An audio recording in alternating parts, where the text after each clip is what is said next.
Eh bah bonne année! À la base, cette vidéo existe pour vous raconter une mésaventure qui m'est arrivée avec Trade Republic. Et je sais qu'il y a beaucoup de personnes qui pensaient que Trade Republic était une bonne banque pour investir. Et c'est pas forcément le cas. Là en vrai j'en rigole et le ton est assez léger, mais de mon côté, la situation est grave. Actuellement, Trade Republic m'empêche d'investir mon argent. Alors oui, c'est pas une blague, Trade Republic, qui gère plus de 35 milliards d'euros d'actifs, m'empêche aujourd'hui d'investir mon argent. Ils ont décidé tout simplement de me bloquer l'accès au virement bancaire vers mon compte Binance. Mais si vous savez, Binance, juste la plus grosse plateforme de crypto-monnaie du monde.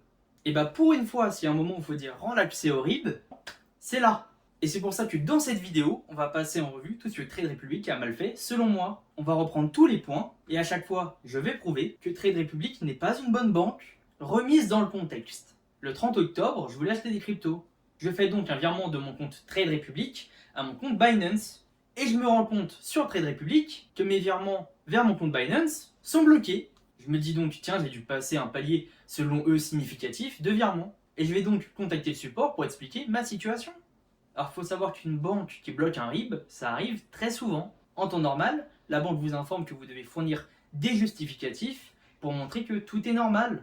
Je contacte donc le support pour leur demander si je peux envoyer ces fameux justificatifs. Et ils finissent par me répondre que ça sert à rien. Désemparé par la situation, j'écris au directeur France de Trade Republic sur Twitter et il m'a laissé en vue.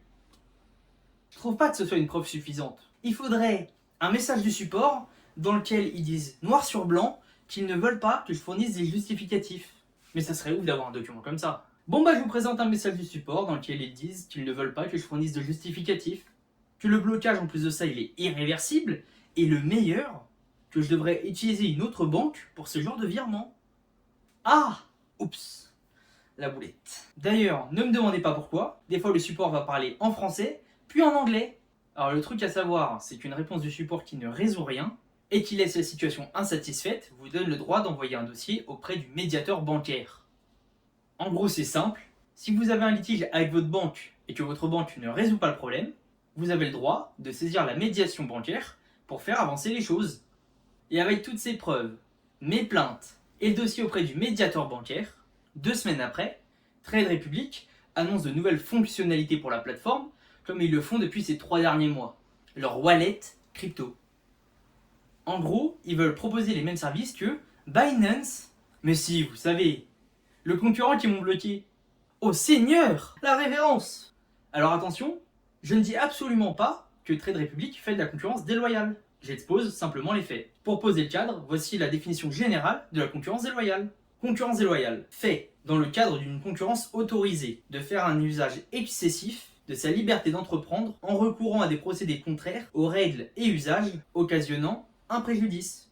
Blocage des virements vers Binance, impossibilité de fournir des justificatifs et le lancement de leur propre wallet crypto, je me pose sincèrement des questions. Alors une petite précision sur les frais. De base, je faisais des virements bancaires vers Binance. Donc que ce soit 10 euros comme 1000 euros, c'était maximum 1 euro de frais. Et là on passe de 1 euro de frais à 2% du montant de la transaction. Bah oui, parce qu'ils m'ont bloqué le fait de faire des virements, donc je suis obligé de payer par carte bleue. Ce qui induit donc 2% de frais par carte bleue. Donc imaginez vous voulez investir 1000 euros, ça vous coûtera 20 euros de frais. Mais c'est pas tout. Trade Republic a également restreint l'achat de crypto-monnaies en dehors de sa plateforme, donc chez des concurrents, à 500 euros toutes les 24 heures. Et bien sûr, si on achète la crypto-monnaie directement sur Trade Republic, il n'y a pas cette limite. Ah non, my bad! Fallait en fait discuter avec le support de Trade Republic pour comprendre que c'était 500 euros par transaction, dans la limite de 2000 euros toutes les 24 heures. Donc en conclusion, avec le blocage, imaginons on va investir 1000 euros. Si je veux acheter chez un concurrent, ça me coûtera 20 fois plus de frais et plusieurs transactions.